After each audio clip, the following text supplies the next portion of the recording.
Assalamualaikum warahmatullahi wabarakatuh. Halo teman-teman, bagaimana nih kabarnya? Semoga tetap baik dan selalu sehat. Nah, kali ini kita akan berdiskusi tentang salah satu topik yang sedang viral di media sosial maupun di real life dan menjadi perdebatan publik nih, baik di kalangan remaja, di kalangan dewasa maupun di kalangan orang tua. Namun sebelum kita menuju ke intinya, alangkah baiknya untuk saya memperkenalkan diri terlebih dahulu. Perkenalkan, nama saya Septiani Sari, saya dari Prodi Farmasi, jurusan Kimia Fakultas MIPA. Pada malam hari ini, saya menjadi moderator pada sesi diskusi kali ini, yang nantinya saya akan memandu teman-teman untuk mengikuti sesi diskusi kali ini. Nah, sebelumnya saya sudah singgung nih tentang topik kekerasan seksual. Topik kekerasan seksual ini tentunya sudah tidak asing lagi di telinga teman-teman karena kerap kali muncul video yang berkonten kekerasan seksual di platform seperti TikTok, Instagram, YouTube, dan lain-lain. Untuk kekerasan seksual sendiri memiliki pengertian setiap perbuatan merendahkan, menghina, melecehkan, atau menyerang tubuh atau fungsi reproduksi seseorang karena ketimpangan relasi kuasa atau gender yang berakibat atau dapat berakibat penderitaan psikis atau fisik, termasuk yang mengganggu kesehatan reproduksi seseorang dan hilang kesempatan melaksanakan pendidikan dengan aman dan optimal. Nah, itu pengertian kekerasan seksual secara umum. Baik, di sini saya selaku moderator akan menjelaskan sistematika dari sesi diskusi kali ini. Nantinya akan saya tayangkan 4 video dan masing-masing video akan ditanggapi akan diberi opini oleh maksimal 5 orang pengopini, dan setiap seorang pengopini diberi waktu maksimal 2 menit. Untuk pengopini yang ingin memberikan opininya kurang dari 2 menit, tetap saya persilahkan. Dan sebelum beropini, alangkah baiknya kalian untuk memperkenalkan diri terlebih dahulu, baik dari nama, prodi, jurusan, dan fakultas. Langsung saja tanpa berlama-lama, kita langsung menuju ke video kasus kekerasan seksual yang pertama. Sejumlah barang bukti diantaranya kain putih yang digunakan untuk mengubur janin bayi, gunting, serta obat-obatan yang digunakan untuk menggugurkan janin disita polisi. Tersangka mengaku niat menyetubuhi putri kandungnya itu bermula ketika dirinya berniat untuk menikah kembali pasca ditinggal mati istrinya. Oke, itu dia video kasus kekerasan seksual yang pertama, di mana pelaku dari kasus ini merupakan ayah dan korbannya merupakan anak kandungnya sendiri. Sangat miris sekali disaksikan dan didengar karena notabene ayah yang menjadi pelindung dari anak-anaknya malah menjadi pelaku dari kasus kekerasan yang dialami oleh anaknya. Oke, langsung saja saya beri kesempatan kepada maksimal 5 pengopini yang ingin memberikan opininya pada kasus yang pertama ini. Perkenalkan, namaku Makfira Izani Maulani dari Prodi Teknik Sipil Fakultas Teknik Universitas Negeri Semarang. Aku akan beropini pada kasus 1, yaitu kasus pemerkosaan anak kandung perempuan yang dilakukan oleh ayah kandungnya sendiri. Nah, di sini di sisi perempuannya selaku korban kekerasan seksual, hal ini sangat menimbulkan rasa trauma, rasa takut berlebihan tentunya. Apalagi hal ini dilakukan oleh ayah kandungnya sendiri selaku orang terdekatnya. Nah, yang harusnya anak perempuannya itu dilindungi oleh orang tuanya itu sendiri. Sekian opini dari saya. Halo teman-teman semua, sebelumnya perkenalkan, nama saya Dumi Gananda dari Prodi Pendidikan Ekonomi Pendidikan Administrasi Perkantoran Fakultas Ekonomi. Di sini saya akan menyampaikan opini saya terhadap kasus tersebut. Menurut saya, kasus tersebut merupakan salah satu bukti konkret bahwasannya kekerasan seksual dapat terjadi di mana saja, kapan saja, dan dilakukan oleh siapa saja, bahkan orang terdekat kita sekalipun. Dalam kasus tersebut, nyatanya kekerasan seksual bisa dilakukan oleh ayah kandung sendiri terhadap anaknya, dan yang lebih mirisnya lagi, sang anak hingga hamil dan janinnya digugurkan. Menurut saya ini menjadi perhatian serius di mana seharusnya keluarga menjadi tempat paling aman bagi anak-anak mereka, tetapi justru menjadi tempat di mana mereka mengalami kekerasan seksual. Pemerintah harus turun tangan dan segera mengesahkan undang-undang yang serius untuk menjerat para pelaku kekerasan seksual. Dan juga bagi pemerintah harus memberikan pertolongan serta pendampingan kepada para korban kekerasan seksual ini, dikarenakan biasanya para korban kekerasan seksual ini mengalami trauma yang cukup berat. Dan apabila pemerintah berhasil dalam menangani kasus-kasus kekerasan seksual ini secara serius, mungkin para korban kekerasan seksual lainnya akan lebih berani untuk speak up dan melapor apabila mereka mengalami kekerasan seksual. Sekian opini dari saya, terima kasih.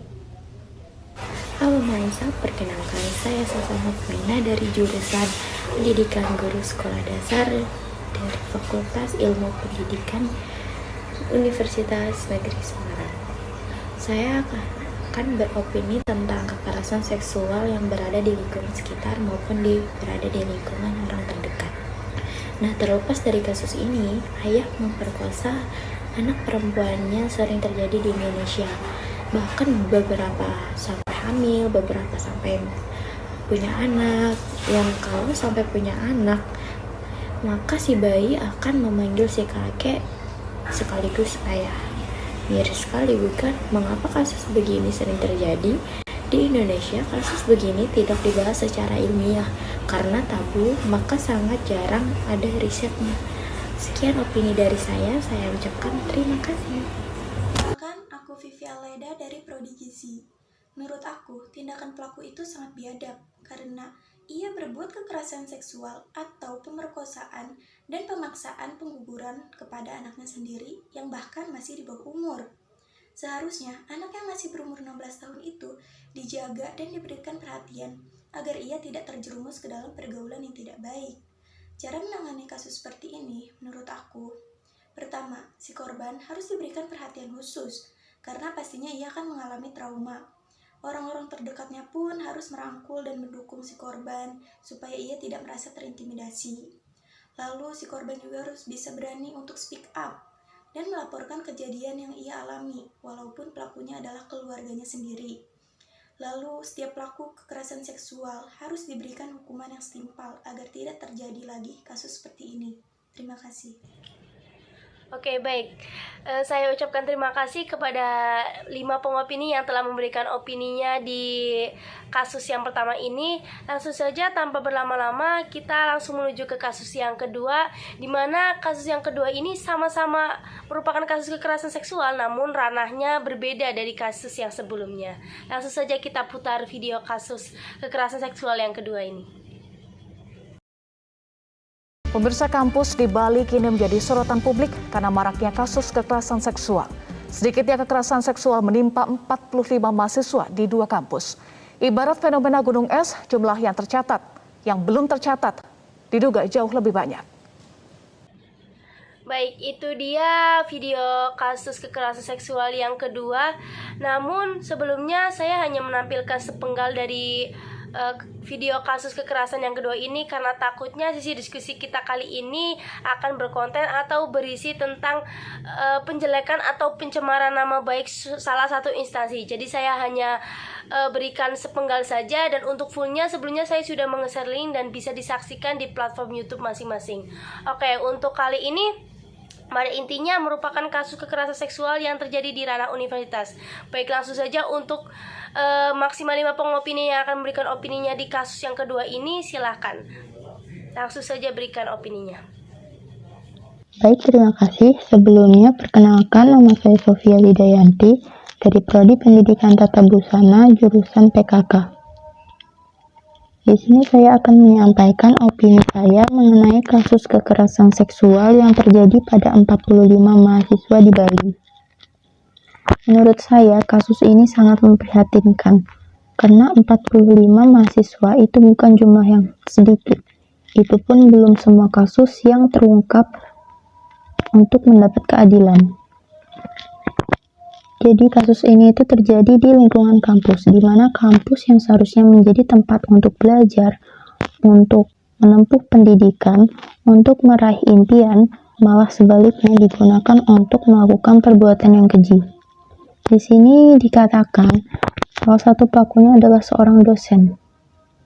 Dosen yang seharusnya membimbing mahasiswanya untuk meraih masa depan, di sini malah sebaliknya, ia sendiri yang merusak masa depan mahasiswa tersebut. Kemudian dari kasus tersebut kita bisa mengambil pelajarannya, yaitu untuk lebih berhati-hati, untuk lebih tegas lagi, dan senantiasa mendekatkan diri kepada Tuhan, meminta perlindungan supaya dijauhkan dari hal-hal buruk seperti pada kasus ini. Baik, terima kasih atas waktu yang diberikan oleh moderator. Hai teman-teman, perkenalkan nama saya Fatul Hairiyah dari jurusan Sosiologi dan Antropologi Fakultas Ilmu Sosial. Di sini saya akan berpendapat mengenai kasus kekerasan seksual yang terjadi di lingkungan universitas. Hal ini sangat disayangkan ya teman-teman, bahwa universitas yang seharusnya bisa menjadi tempat yang nyaman untuk kita belajar, namun pada kenyataannya dalam kasus itu terjadi di lingkungan universitas, yang mana bahkan korbannya tidak sedikit, sampai 45 korban. Itu yang tercatat ya, yang terdata. Belum lagi mungkin ada korban-korban lain yang belum terdata dan belum berani berspeak up seperti itu. Mungkin untuk menanggulangi kekerasan seksual di lingkungan universitas bisa diantisipasi dengan dibentuknya Satgas untuk mencegah terjadinya kekerasan seksual di universitas. Mungkin akhir-akhir ini juga sudah banyak universitas yang sudah membentuk satgas-satgas untuk mencegah terjadinya kekerasan seksual. Seperti di UNES juga sudah dibentuk ya teman-teman. Nah, untuk diri kita sendiri, mungkin kita bisa mengantisipasinya agar kita lebih waspada seperti itu. Misal, apalagi kalau kita perempuan, mungkin kita bisa kalau keluar-keluar, apalagi malam-malam itu jangan sendiri. Jadi kita meminta teman seperti itu, meminta bantuan teman seperti itu. Sekian dari saya. Terima kasih. Halo, perkenalkan saya Fadila Elzaida Putri dari Prodi Ilmu Hukum Universitas Negeri Semarang. Izinkan saya beropini terkait masalah tersebut. Jadi, menurut saya, kekerasan seksual tidak boleh terjadi dimanapun, apalagi di lembaga pendidikan. Lembaga pendidikan yang seharusnya berfungsi untuk mencerdaskan para penerus generasi bangsa tidak boleh dikotori oleh para pelaku kekerasan seksual. Dan saya berpendapat bahwa para pelaku kekerasan seksual, dosen terutama, tidak sepatutnya melakukan hal tersebut, hal miris tersebut. Karena para mahasiswa itu selayaknya harus mendapatkan ilmu yang berkualitas guna masa depan mereka, bukan malah sebagai ajang untuk melampiaskan para nafsu para pelaku kekerasan seksual. Dan saya berpendapat bahwa para mahasiswa juga seharusnya tetap menjaga attitude dalam berpakaian, berbicara, dan berperilaku di lingkungan kampus supaya tidak mengundang para pelaku kekerasan seksual.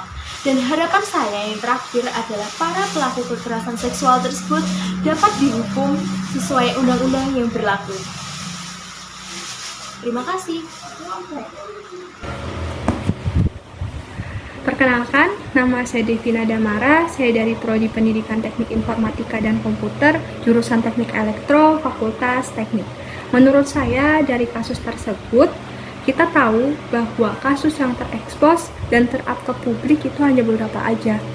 Itu pun karena korban yang berani melapor. Banyak kasus lain yang kita nggak tahu yang masih tertutupi, itu karena korban yang tidak berani atau takut untuk melapor. Hal ini terjadi karena banyak faktornya, beberapa di antaranya yaitu karena ketimpangan kekuasaan antara pelaku dan korban. Pelaku yang punya relasi luas bisa mengancam dan menindas korban dengan mudah. Selain itu, budaya victim blaming atau menyalahkan korban, budaya patriarki yang telah mengakar di masyarakat kita pun turut berperan dalam hal ini. Fakta ini sangat miris. Kampus yang seharusnya menjadi tempat yang aman malah menganggap kasus kekerasan seksual merupakan aib baginya dan akan merusak citra baiknya. Tak jarang kasus-kasus ini malah diabaikan dan atau malah berujung dalam penyelesaian secara damai. Pelaku yang enak hidup normal, sedangkan berbanding terbalik, korban hidup dalam ketakutan dan trauma tak berkesudahan. Ini PR besar untuk seluruh kampus di Indonesia. Kampus harus menciptakan tempat yang aman bagi seluruh mahasiswa tanpa memandang gender dari kekerasan seksual. Oke, terima kasih saya ucapkan kepada para pengopini kita yang memberikan opininya pada kasus yang kedua kali ini. Baik, tanpa berlama-lama langsung saja kita menuju ke video kasus kekerasan seksual yang ketiga yang tentunya memiliki ranah atau ruang lingkup yang berbeda dari kasus-kasus sebelumnya. Baik, silakan simak video kasus kekerasan seksual yang ketiga ini.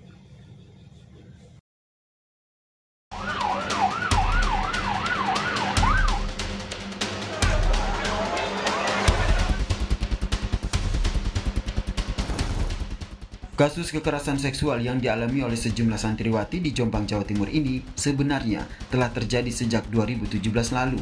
Saat itu, sejumlah santriwati mengaku mendapatkan kekerasan seksual dari Moh Subci Azal Sani alias Beci. Baik, itu dia video kasus kekerasan kita yang ketiga, di mana pada kasus kekerasan yang ini sangat disayangkan sekali karena terjadi di salah satu instansi keagamaan di Jombang, Jawa Barat. Hal ini membuktikan bahwa manusia sudah benar-benar tidak memiliki rasa malu, jangankan di hadapan manusia lain, namun di hadapan Tuhannya mereka mampu melakukan tindakan-tindakan keji seperti itu. Langsung saja kita menuju kepada 5 pengopini yang ingin memberikan opininya. Baik, silahkan berikan opini kalian masing-masing tentang kasus kekerasan yang ketiga ini. Perkenalkan, nama saya Tututa Rumadiantinisi dari jurusan Fisika, Prodi Pendidikan Fisika, Fakultas Matematika dan Ilmu Pengetahuan Alam.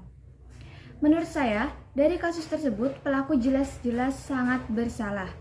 Karena tempat yang seharusnya digunakan untuk menimba ilmu agama malah dijadikan tempat untuk melakukan perbuatan zina.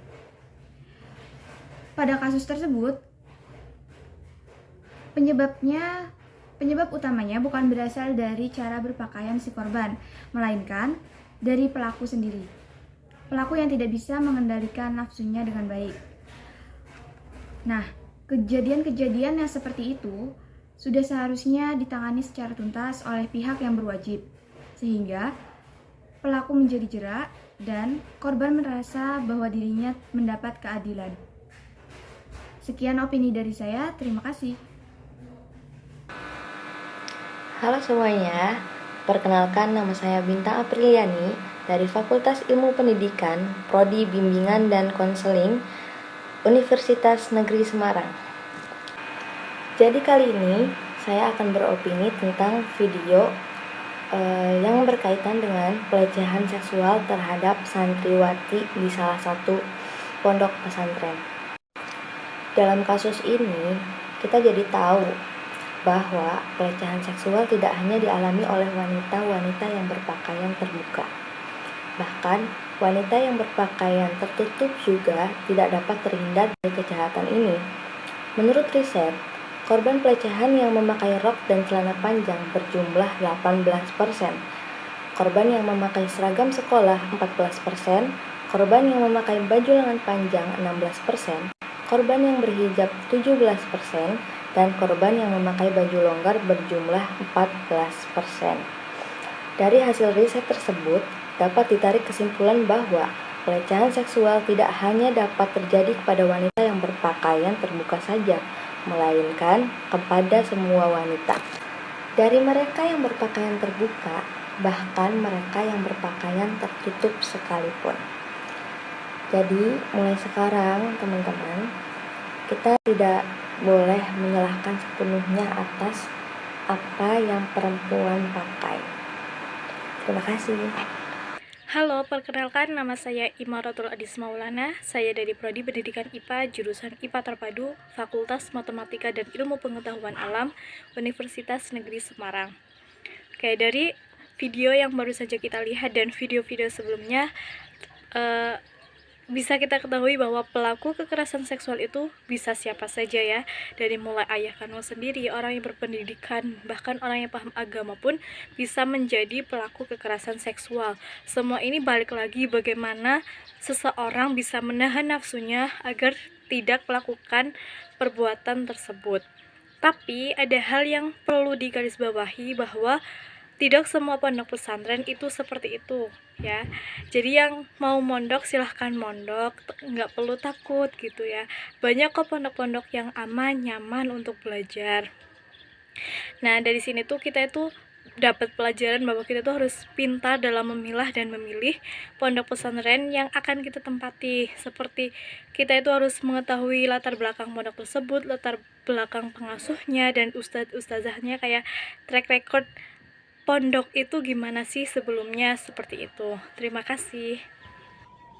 Oke, terima kasih kepada para pengopini kita yang telah memberikan opininya tentang kasus kekerasan seksual yang ketiga ini. Next kita menuju ke kasus kekerasan seksual yang keempat, yang menjadi kasus kekerasan seksual penutup yang nantinya akan kita bahas, yang ranahnya atau ruang lingkupnya berbeda dari kasus-kasus sebelumnya. Langsung saja simak video kasus kekerasan seksual yang keempat ini.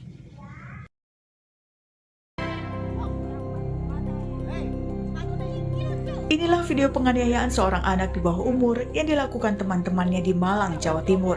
Tak hanya dianiaya, korban sebelumnya juga mengalami kekerasan seksual. Peristiwa yang terjadi 18 November itu pun viral di media sosial. Saat video tersebar, teman korban mengadu kepada ibu korban.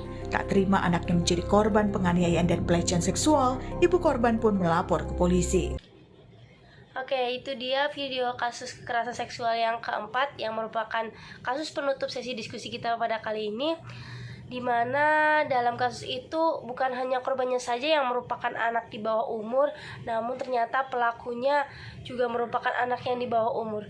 Anak yang notabene masih harus belajar, anak yang notabene merupakan generasi penerus bangsa ini, ternyata sudah berani melakukan hal yang keji seperti itu. Langsung saja saya serahkan waktunya untuk para pengopini kita yang ingin beropini di video keempat ini. Langsung saja silakan beri opini Anda untuk kasus yang keempat ini. Perkenalkan, nama saya Tia Nafidin Sufitri dari Prodi Pendidikan Matematika, Fakultas Matematika dan Ilmu Pengetahuan Alam. Di sini saya akan mengajukan opini saya mengenai kasus yang keempat, yaitu mengenai perundungan dan kekerasan seksual yang dialami oleh anak yang dilakukan oleh teman-temannya. Di sini dapat disimpulkan bahwa kekerasan seksual tidak hanya dilakukan oleh orang dewasa sebagai pelakunya, tetapi anak-anak juga bisa melakukan hal yang kecil seperti ini. Menurut saya, ada beberapa hal yang mendasari bagaimana anak bisa melakukan hal-hal seperti ini. Yang pertama yaitu anak kurang mendapatkan pengasuhan yang baik di lingkungan keluarganya, di mana bisa saja anak melihat atau bahkan mengalami kekerasan seksual di area keluarganya, di mana dia tidak bisa meluapkan emosinya, lalu dia memutuskan untuk meluapkan emosinya dengan cara membuli atau melakukan perundungan terhadap teman-temannya. Yang kedua yaitu kurangnya edukasi mengenai kekerasan seksual sejak dini, dan yang ketiga yaitu anak tersebut pernah menjadi korban kekerasan seksual. Menurut saya hal-hal seperti ini seharusnya segera ditindaklanjuti, terutama untuk anak-anak yang menjadi korban, di mana salah satu dampak dari kekerasan seksual ini yaitu trauma, di mana trauma ini tidak membutuhkan waktu yang sedikit untuk penyembuhannya, bisa saja 1 tahun, 2 tahun, atau bahkan bertahun-tahun. Bayangkan saja bagaimana anak harus melewati tahun-tahun tersebut dengan masalah penyembuhan traumanya, di mana seharusnya anak menjalani tahun-tahun tersebut dengan belajar, bermain bersama dengan teman-temannya, dan menggapai cita-citanya. Maka dari itu seharusnya kita harus melakukan edukasi mengenai kekerasan seksual ini sejak dini, sehingga kita dapat menanggulangi kekerasan seksual ini sedari kanak-kanak. Sekian opini dari saya. Assalamualaikum warahmatullahi wabarakatuh. Assalamualaikum warahmatullahi wabarakatuh. Perkenalkan, nama saya Nur Alif Saiful Ponsaiin dari Prodi Geografi, Fakultas Ilmu Sosial. Menurut saya, kasus yang nomor 4 itu, saya hanya ingin beropini tentang pelaku yang tidak mendapatkan hukuman. Menurut saya, alangkah baiknya pemerintah membuat penjara khusus remaja yang kisaran angka 12 sampai 16 tahun, agar si pelaku tersebut merasakan rasa jerak. Kenapa? Karena mungkin dia berpikir seperti ini, apaan sih ngelakuinnya gitu aja, sekarang aja nggak diituin, kemarin aja, apalagi nanti gak mungkin di penjara kan. Nah, itu maksud saya. Sebelumnya terima kasih. Assalamualaikum warahmatullahi wabarakatuh.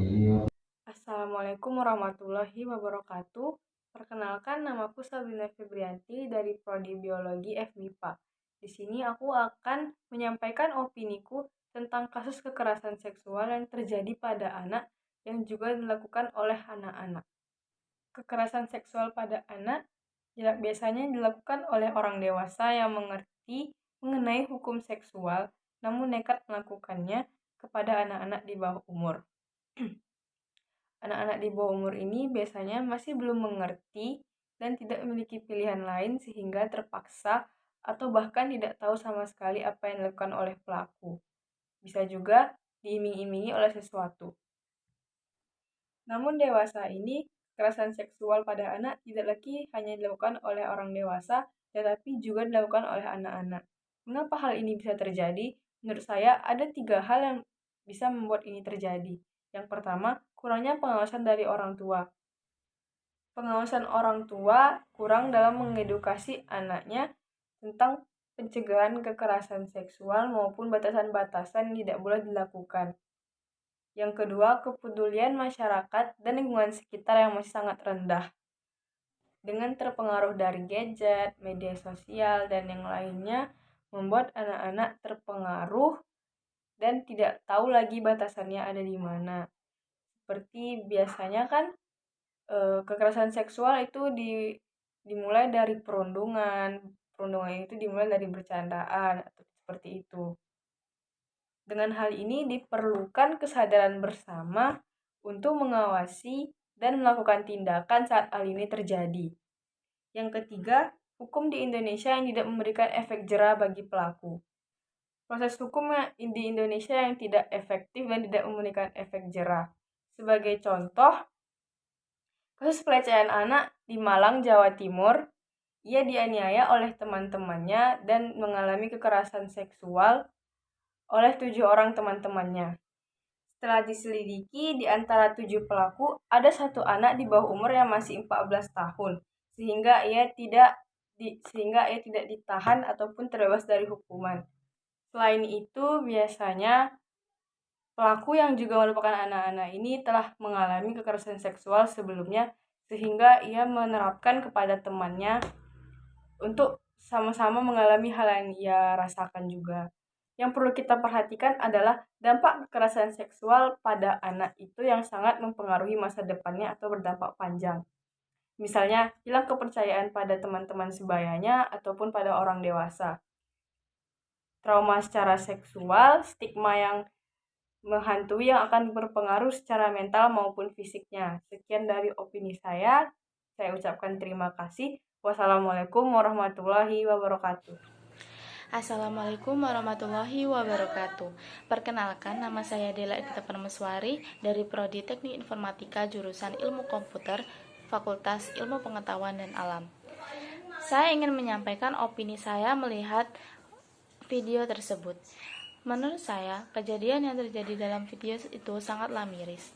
Terlihat seorang anak perempuan yang diperlakukan tidak menyenangkan oleh teman-temannya sendiri, padahal sejatinya usia mereka adalah masa-masa untuk menimba ilmu dan bermain. Hal ini pasti akan menyebabkan trauma yang mendalam bagi si korban. Maka dari itu, korban harus didengar dan diperhatikan agar dia merasa terlindungi. Selain itu, korban dan para keluarga terdekat harus berani speak up dan melapor ke pihak berwajib agar segera ditangani. Selain itu, pelaku harus dibuat jera agar tidak melakukan hal serupa lagi. Ada beberapa cara yang dapat dilakukan untuk membekali anak agar terhindar dari kekerasan seksual, di antaranya menjalin hubungan yang baik dengan anak agar anak lebih terbuka, memberikan edukasi seks pada anak, melakukan deteksi diri, membekali anak dengan beberapa metode melumpuhkan lawan sebagai tameng bagi dirinya di saat berada dalam situasi yang mengancam dirinya. Sekian opini yang dapat saya sampaikan. Terima kasih. Wassalamualaikum warahmatullahi wabarakatuh. Oke, sudah 4 video yang kita tayangkan dan kita saksikan serta kita berikan pendapat sesuai dengan sudut pandang kita. Dan sejauh ini kita sudah menyaksikan dan mengamati bahwa opini setiap orang itu berbeda-beda dan memiliki karakternya masing-masing. Namun pada intinya kasus kekerasan seksual merupakan kasus atau tindakan yang tidak terpuji yang bisa merusak kesehatan mental maupun kesehatan fisik seseorang. Jadi kasus kekerasan seksual ini tidak bisa dibiarkan begitu saja. Jangan diam jika Anda menjadi korban kasus kekerasan seksual. Jangan diam jika Anda menjadi saksi dari tindakan kekerasan seksual ini. Harapannya kasus-kasus kekerasan seksual di Indonesia bisa diminimalisir dan bisa berkurang. Dan harapan yang perlu digarisbawahi bahwa konten-konten yang berisi tentang kasus kekerasan seksual tidak menyebar luas di media sosial, bisa diminimalisir dan bisa di take down videonya, karena pada era globalisasi sekarang ini pengguna media sosial bukan hanya dari kalangan orang dewasa saja yang sudah bisa membedakan hal yang baik dan hal yang buruk. Namun pengguna media sosial juga bisa berasal dari kalangan anak-anak, yang mana notabene anak-anak belum bisa membedakan mana hal yang baik dan mana hal yang buruk. Sehingga ketika dia menonton video yang berkonten kekerasan seksual, bukan suatu kemustahil anak tersebut itu meniru, karena anak tersebut tidak tahu bahwa hal tersebut merupakan hal yang tidak terpuji. Baik, selesai sudah sesi diskusi kali ini. Terima kasih kepada para pengopini yang sudah bersedia memberikan opininya, memberikan pendapatnya sesuai dengan sudut pandangnya masing-masing tentang kasus kekerasan seksual yang terjadi di Indonesia. Saya mewakili teman-teman dari kelompok Siantan. Mohon maaf jika ada kalimat atau kata-kata yang kurang berkenan di hati para audiens atau para penonton video. Terima kasih atas waktunya karena telah menyimak video dari awal sampai akhir. Kami dari kelompok Siantan pamit undur diri. Terima kasih. Wassalamualaikum warahmatullahi wabarakatuh.